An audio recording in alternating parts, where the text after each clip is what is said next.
Welcome back to Celebrity Radio. It's Alex Belfield talking to some of my favourite people and some of the country and in fact the world's biggest stars, and we've got one for you today.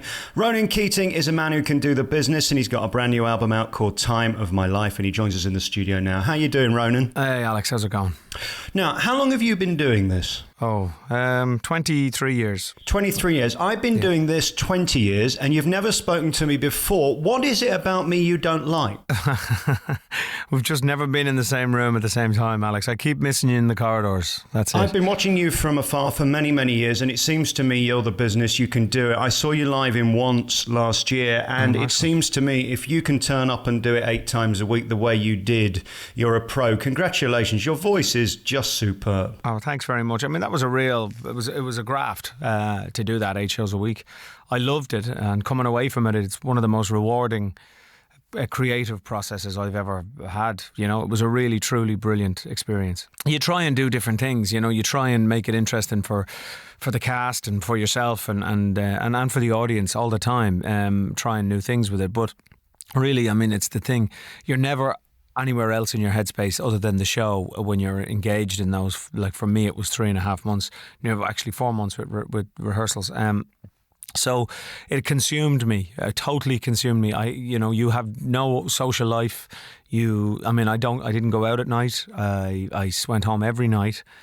7 days a week. I had Sunday off, but you're totally living the show, and so I really admire, people that do that for a long amount of time. Some actors go in there for a year, maybe longer, and that just blows my mind. Yeah, I don't know how they do it. It seems to me it's changed you as an artist forever. I listened to this new album in the car yesterday. I had a long drive. Time of My Life is a story album, isn't it? I mean, it's you acting each song. It seems like you've changed.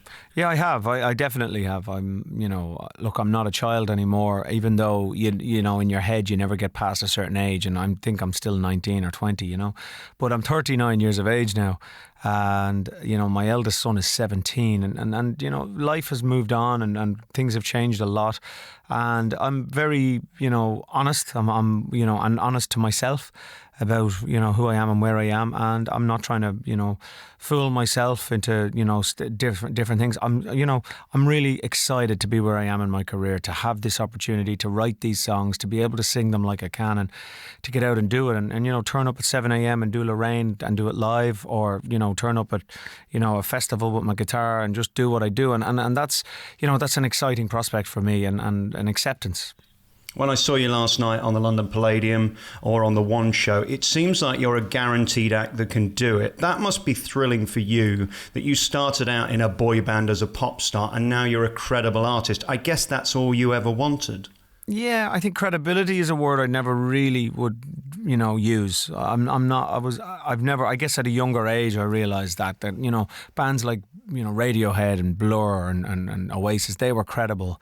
Whereas I came from a boy band, and we, as much as we battled with wanting to be credible, we never were and we never could be, and that's fine. For me, it's, I guess, after 20 odd years, respect is something nice. Respect is what you crave, not credibility. Credibility is for, people who sit and write, sonnets. For me, it's not. Look, I sing for a living. It's very, very easy in that respect. I'm lucky to be able to do it and get away with it, and I'm really, really honoured that I'm still here 23 years later.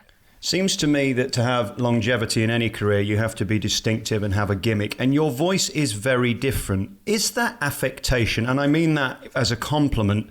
Did that come naturally, or is that sort of growl you've got, that tone, that wonderful richness, something that you've really worked on?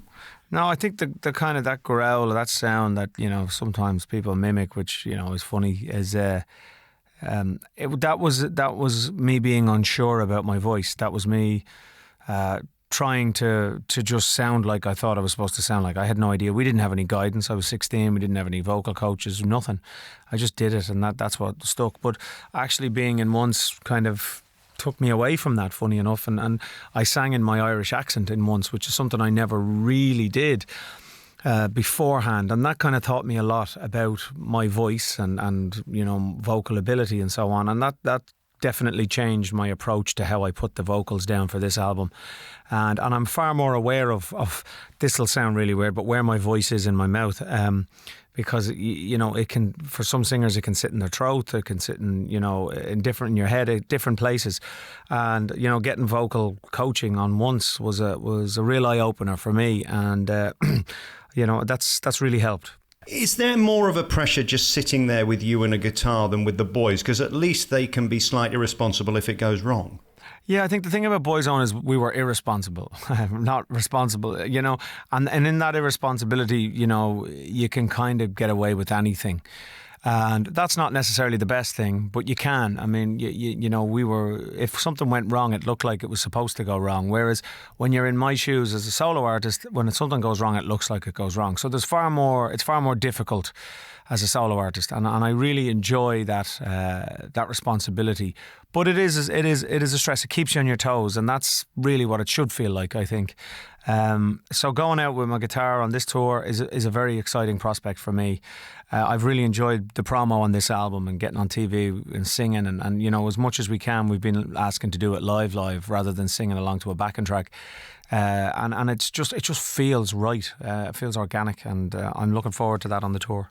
I love that. The new album is out now. Breathe is a sensational track. Landslide's also beautiful. Thank you. Shine Like Gold, and of course your final track, Falling Slowly, is one of the greatest songs ever from musical theatre, isn't it? It's a really great song. Yeah, totally. I mean, it won an Oscar for Best Song in a Movie, and rightly so. It's a stunner, and I'm honoured to have it on my album. Ronan Keating, Time of My Life is out now, and you're going on tour later in the year. Let's talk about you, because you are Mr. Delicious. I was talking to the girls today in the office, and they're so thrilled to think that you're just via a phone moments away. Is it great being attractive? Because I'm such an ugly man. Oh, no, man. You're as beautiful as you want to be. I don't think about myself as anything other than just the guy. I wake up in the mirror and I look older every day, and I think, oh my God, I've put on a few pounds this morning, or whatever it may be. Everybody's critical of themselves, and I'm critical of myself, very much so. I wish I had a personal trainer at the moment. I wish I was training harder. I wish I was in better shape. And because of the world we live in, social media, etc., we see beautiful people every day in our faces, and it's intimidating. And it's not real life. I mean, it's a snippet of something. And it's very tough to deal with that. And 23 years in doing what I do, and it's a really interesting thing to be able to stand back and go, you know what, mate, just be happy with who you are and how you look. And I think that's the way I see it. How much work's going into it? I know you haven't got a personal trainer, but you don't look like you by sitting eating chips all day, do you? Well, I do love me chips. I do. I actually miss. I do try look after myself, but I have to say I love me food. I love a glass of wine. It's my thing. I've never been outrageous in my party life and my diet and all of that, but I do enjoy that, and I've got to watch it.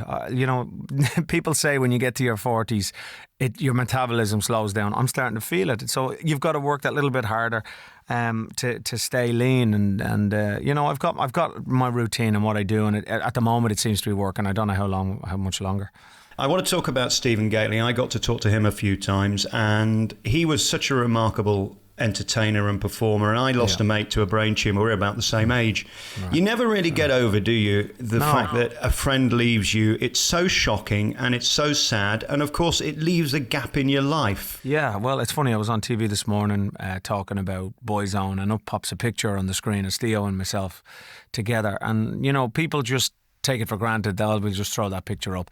But you don't realise how that actually can affect somebody, and it took the wind out of me. I didn't expect to see it, and it just popped up, and I still think Theo's alive.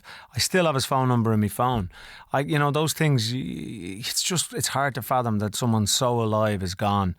It just blows my mind. None of us have come to terms with it. We miss him every day, and thank God we have his voice in song. that it'll be there forever. And what a travesty seeing him live. I think I saw him in Joseph a couple of times. And I mean, he could do the business. He was a born star, especially for musical theatre. He was great. That was the thing. I mean, Steve was always the one to do West End. I never thought I'd do it. And, went to see him in shows and he was always amazing. And he used to walk the corridors backstage singing musical songs, the top of his lungs. I mean, he just lived it and loved it. And it was always a treat and a pleasure to hear that.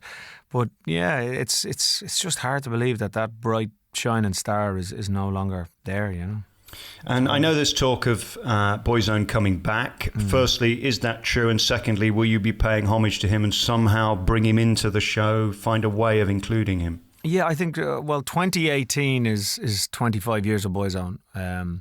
So I think, it'd be mad of us not to show some respect to that. That's a quarter of a century. It's a huge amount of time since we started. But also, last year we did some shows. We're still here. We're still doing things. We're not necessarily relevant, but we still have, nostalgia is a big deal, and people live their youth through our songs. So I think to mark that would be wonderful for all of us. So please God, and yes, we would of course be doing something for Steve, definitely.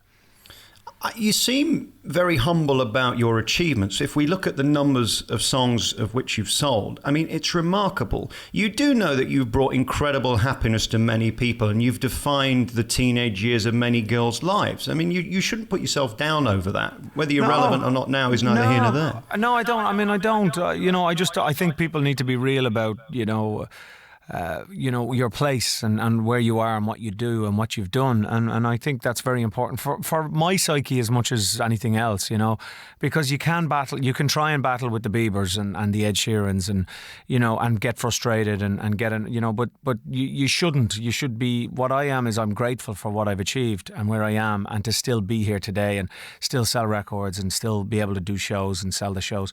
That's incredible for me. And I don't take that for granted. I keep my feet in the ground and yes, you get frustrated when certain things don't go your way, but to try and compete with those, you won't. You have to allow them their time. I had my time at the very, very top, and it was amazing, but that can't last forever. It's not healthy. So what is healthy is to be a realist and to understand where you are and your place. And I actually am very happy, very comfortable, very happy, and in a place where I've never been more content with myself as an artist, which for me is everything I've wanted. So I think I'm doing okay.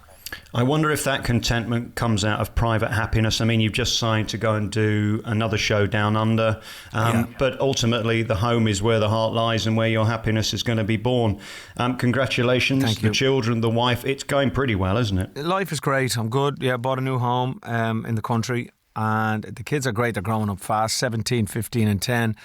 Storm and I are, working hard to create a future together, but we're doing it, and we're doing it with absolute pure happiness. But it's hard work. Everyone's got to graft, and that's a good thing too. I believe in hard work, and then we get the wonderful chance to go back to Storm's hometown and be down there in Australia, see the family, but also work down there. It's really great at the moment.